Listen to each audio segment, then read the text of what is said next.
Hello everyone, আমি প্রিয়াঙ্কা দে টাউটিরা। আজকে যে টপিকটা নিয়ে কথা বলবো সেটা হচ্ছে আচার্যদেব। আচার্যদেব মানে কি?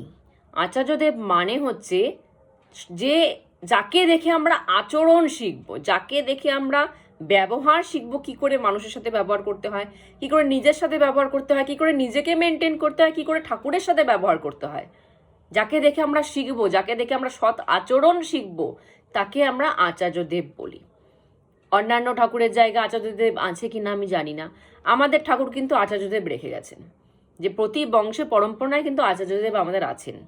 তো তাকে দেখে আমরা শিখবো যে লাইফ কি করে সঠিকভাবে চলতে হয়। তো এই জন্য তাকে আমরা আচার্যদেব বলি। এবার আচার্যদেবের সাথে আমার একটা ছোট্ট ঘটনার কথা বলতে চাই। রিসেন্টলি আমি কালকে দেওঘর গিয়েছিলাম। তো স্বাস্থ্যয়নী নিতে অবিন্দার থেকে আমি স্বাস্থ্যয়নী নিলাম। তো আচার্যদেবের সাথে একটা আমার ছোট্ট সুন্দর একটা ঘটনা ঘটলো, যেটা মানে আমারও মনে রাখার মতো। তো তাই ভাবলাম সেটা শেয়ার করি। আমার এটা মাথায় ছিল যে আমি যেদিনকার নেক্সট টাইম দেওঘর যাব, আমি তো প্রতি বছর যাই, মানে দেওঘর যখনই মন চায় আমি দেওঘর চলে যাই। তো ভেবে রেখেছিলাম যে যখন আমি নেক্সট টাইম যাব, আমি রিসেন্ট জানুয়ারি মাসে 1 তারিখে দেওঘর ছিলাম। বছরের প্রথম দিন আমি ঠাকুরের মন্দির থেকেই শুরু করি, অন্য জায়গায় যাই না। তো তখন আমার একটা কথা মাথায় ছিল যে নেক্সট টাইম যখন আমি যাব, আমি আচার্যদেবকে জিজ্ঞাসা করব যে আমি যে পথে চলতেছি, বিশেষ করে স্পিরিচুয়ালিটির পথেই আমি যে পথে চলতেছি, আমি কি ঠিক চলতেছি? কারণ আমারও কিন্তু দরকার হয়, আমি তো ঠাকুর না, বা আমার কাছে সবাই সাজেশন নিতে আসে বলে আমার যে পার্সোনালি সাজেশন নেওয়া দরকার পড়বে না তাও কিন্তু না। আমারও সাজেশন নেওয়া দরকার আছে, আমারও গুরু আছে।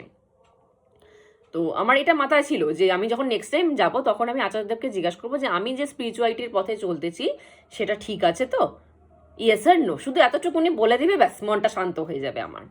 আমি জানি আমি ঠিক পথেই চলতেছি, ঠাকুর সবসময় গাইডেন্স দিচ্ছে, কোনো ভুল হলেও সেটা ঠাকুর আমাকে বলে দিচ্ছে, ঠিক হলেও বলে দিচ্ছে, সব সময় প্রতিটা পদে ঠাকুর আমাকে গাইডেন্স দিচ্ছে। তবু একটা মানুষের থাকে না যে যাকে আমরা সামনে চোখে দেখতে পাচ্ছি তার থেকে তার মুখে একটু শুনবো যে ঠিক আছি তো, আমি ঠিক পথে চলছি তো, আমি ভুল হচ্ছে না তো। তো এটা সবার মনেই একটু থাকে। তো এই জিনিসটা আমার মাথায় ছিল যে আমি নেক্সট টাইম যখন যাবো এই কোশ্চেনটা আমি করবো।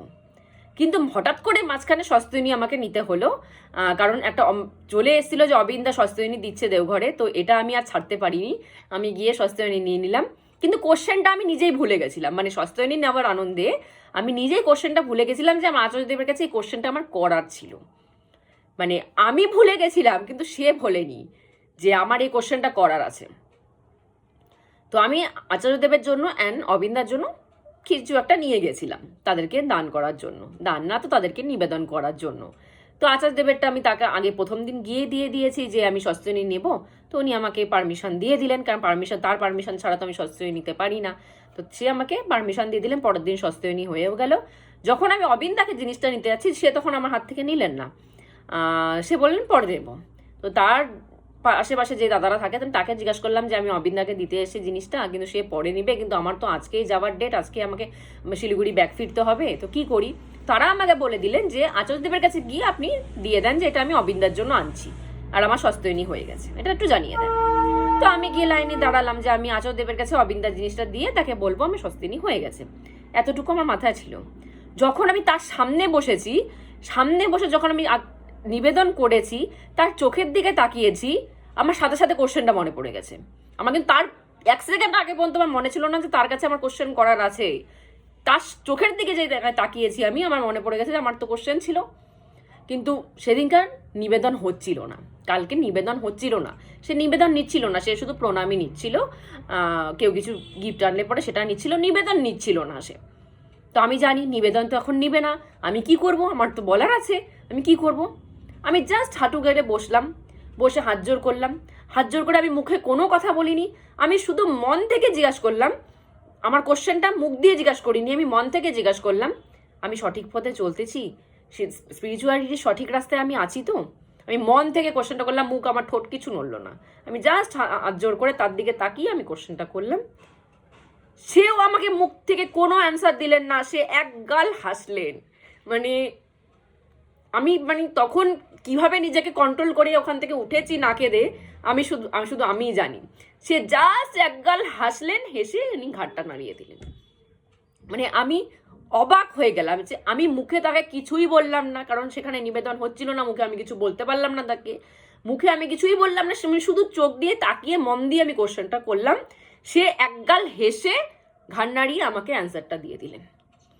ওখানে বসে থাকা কেউ না আমার কোনো ওয়ার্ড শুনতে পেলো না তার কোনো ওয়ার্ড শুনতে পেলো, কিন্তু আমি আমার কোশ্চেন তাকে জিজ্ঞাসা করে নিলাম, সে আমাকে অ্যান্সারও দিয়ে দিল। চোখে চোখে কোশ্চেন করলাম, সে হেসে আর চোখে অ্যান্সার দিয়ে দিল আমাকে। মানে আমি নিজে অবাক হয়ে গেলাম যেটা এটা কিভাবে সম্ভব। একটা মানুষের সামনে আমি বসে মন থেকে কোশ্চেন করলাম, সে আমাকে অ্যান্সার দিয়ে দিল, সে আমাকে মুখে কিছু না বলে অ্যান্সার দিয়ে দিল, সে আমার মনের কোশ্চেনটা সে জেনে গেল, আমাকে মুখে বলতে হলো না তাকে। আমি ওখান থেকে যখন উঠে এসেছি আমার মনে হলো যে আমি এনার কাছে না এসে বসলে পরে আমার স্বাস্থ্যহীনী নেওয়াটা কমপ্লিট হতো না। আমি বসলাম বলে তার হাসিটাতে আমার স্বাস্থ্যহীনী নেওয়াটা কমপ্লিট হয়ে গেল। এটা শুধুমাত্র ঠাকুরের সাথে কানেকশন থাকলে, ভালোবাসা থাকলেই এটা শুধুমাত্র, তার আর মাঝখানে আমার আর তার আচার্যদেবের মাঝখানে শুধুমাত্র ঠাকুর আছে। তো তার সাথে ওনার যা কানেকশন আমারও কানেকশন, তো সেই কানেকশানে আমরা দুজন কানেক্টেড হয়ে আছি। তো এইরকম কানেকশান যে আমার তাকে কিছু মুখে বলতে হলো না, কিন্তু আমি কোশ্চেন করে তার কাছ থেকে অ্যান্সার নিয়ে চলে আসলাম, চোখে চোখে সব হয়ে গেল। এটা নর্মাল মানুষের সাথে কোনোভাবে হয় না। একটা নর্মাল মানুষকে যে আমি চোখে চোখে কিছু কোশ্চেন করবো সেও অ্যান্সার দিয়ে দিবে, এটা হয় না। এটা শুধুমাত্র আত্মিক কানেকশন থাকলে, আত্মার সম্পর্ক থাকলেই হয়। আমার ঠাকুরের সাথে আমার আত্মার সম্পর্ক, তারও ঠাকুরের সাথে আত্মার সম্পর্ক। তো আমরা কানেক্টেড সবাই, ঠাকুরের সাথে আমরা কানেক্টেড যেহেতু, তো আমরা ফুল ফ্যামিলি, সৎসঙ্গ ফ্যামিলি কানেক্টেড। তো আমিও মন থেকে কিছু কোশ্চেন করলে সেও মন থেকেই আমাকে অ্যান্সার দিতে পারে, তার জন্য মুখ খোলার আওয়াজ বের করার কোনো দরকার পড়ে না। এটা আমি কালকে নিজে চোখে দেখে নিলাম। মানে ভাষায় প্রকাশ করা যায় না এই জিনিসগুলোকে না। মানে এটা যারা নিজেরা ফিল করে সেটাই, তারাই শুধু বুঝতে পারে যে জিনিসটা কি। যারা ফিল করতে পারে না তাদের পক্ষে এগুলো বোঝা সম্ভব না। লাইফে এরকম একজন মানুষ, এরকম একজন গুরু থাকা দরকার, যার সামনে গিয়ে আমি শুধুমাত্র হাঁটু গেড়ে বসবো হাত জোর করে, আমার মুখে কিছু বলতেও হলো না, আমি আমার কোশ্চেন মনে মনে করলাম আর সে আমাকে অ্যান্সার দিয়ে দিল। এতটা কানেকশন তো থাকা উচিত গুরু আর শিষ্যের মধ্যে, যে আমার লাইফে এরকম একজন আছে যাকে আমার কিছু বলতে হবে না, আমি তাকে দেখেই অ্যান্সার নিয়ে চলে আসবো। এরকম যখন কাউকে লাইফে পেয়ে যাবেন তখনই বুঝবেন যে আপনার দিকে ঠাকুর তাকিয়েছে বলেই এরকম একটা মানুষকে আপনার লাইফে পাঠিয়েছে, যাকে মুখে কিছু বলার দরকার পড়লো না, কিন্তু সে আপনার কথার অ্যান্সার দিয়ে দিল। যখনই দেখবেন একজন সৎ মানুষ, এরকম একজন সৎ গুরু আছে লাইফে, তখনই বুঝবেন ঠাকুর আপনার দিকে তাকিয়ে আছে। তো আমার লাইফের প্রচুর এরকম ঘটনা আছে, তবুও একটা শেয়ার করলাম। তো আজকের মতো এখানেই স্টপ করছি।